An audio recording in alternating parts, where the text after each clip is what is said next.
What's up, guys? So today we're going to go through planning your elopement. And I know elopements can be overwhelming at first because you're thinking, where do I elope? How do I elope? What is an elopement? How many guests do I bring? What do I wear? All these little questions that I'm going to cover today so that you can have your elopement be as smooth and fun as possible. So let's get started.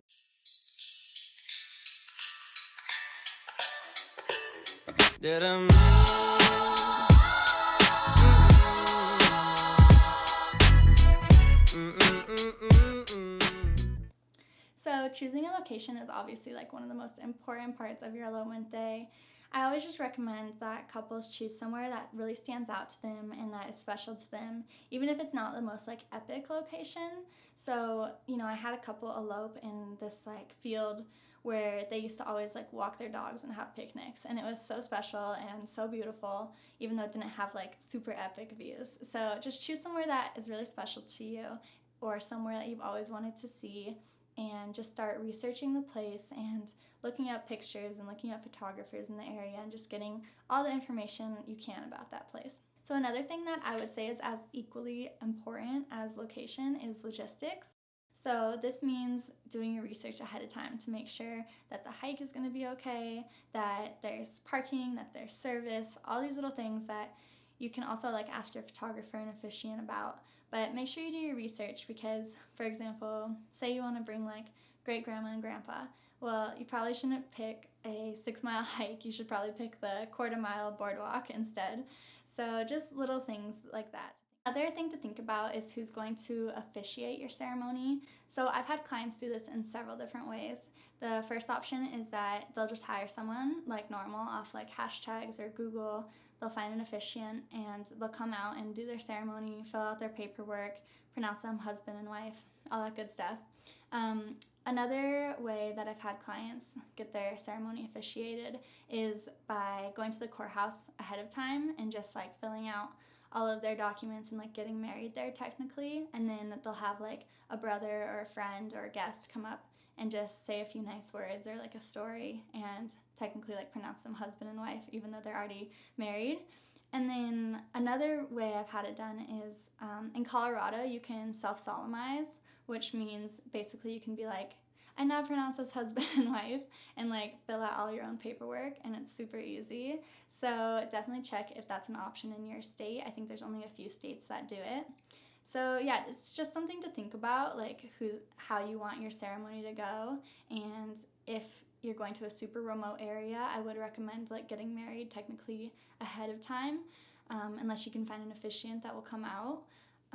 But yeah, there's just several different options for that. So it's always good to ask your photographer too if they've worked with officiants in the area, and make sure you get someone with really good reviews so that your ceremony can go really smoothly. Okay, so permits are very important for your elopement day because A, you want to support the park, and B, you don't want to have any run-ins with rangers on your wedding day because that would really suck. So I'm going to go ahead and leave the links to several permits for national parks in the description below. I personally take care of those for my clients, but if you're doing it yourself, expect to pay anywhere from like $100 to $500. Still a lot cheaper than a venue, keep that in mind. But yeah, most of them will set you back around $250. So just make sure that if you're getting a permit, get it filled out several months in advance before your elopement so that everything can go as smoothly as possible and you can get the location that you want. Photographer and videographer. So don't skimp on these because obviously I'm biased, but at the end of the day, these are going to be the memories that you have to like look back and remember your elopement by, and remember what you were feeling in that moment and everyone's faces. And these are like the memories that you're going to view 50 years from now. So it's really important to hire someone that you really love.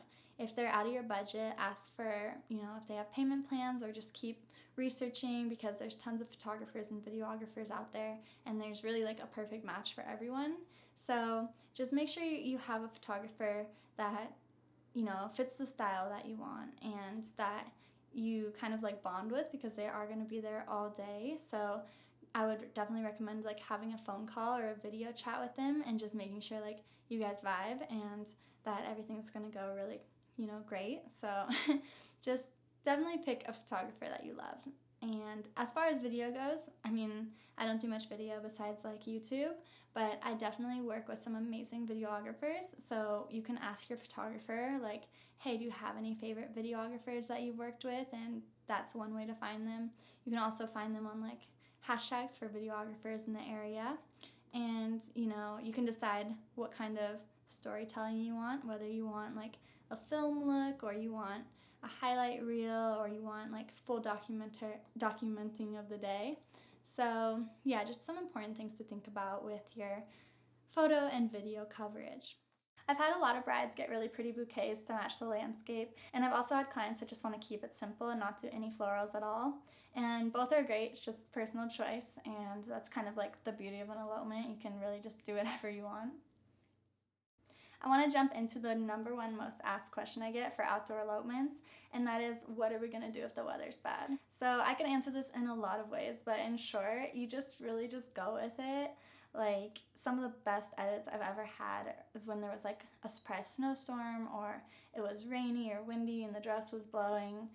And I know that it's not like ideal, but having done elopements for 3 years, most weather is completely manageable. And if it's not manageable, like if there's going to be like a tornado or something really crazy and the conditions aren't safe, then just ask your vendors to move things around, and I'm sure that they'll understand for your safety and for theirs.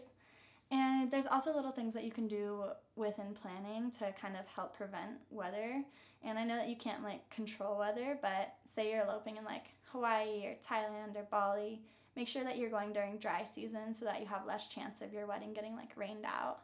And you can also just come elope with me in Colorado, where we have like 300 days of sunshine. So you can't control the weather, and really it's just makes for, an adventure, and makes a really good story years from now, and your photos will just be that much more epic and unique. Are elopements better than weddings? No, they're both just really different. I shoot about 50% weddings and 50% elopements right now. And the benefits to eloping are that you get to keep costs low, and you get to get married in a super beautiful place, and the day is all about you, and it's kind of like build your own day style. With weddings, they are amazing because you get to host lots of people, see a ton of family, have dance parties. So they're both just different, and that's the first thing to consider before you even elope is, what does your dream day look like? Is a reception important to you? Can you add a reception onto your elopement? Different things like that so that you can have the best day possible.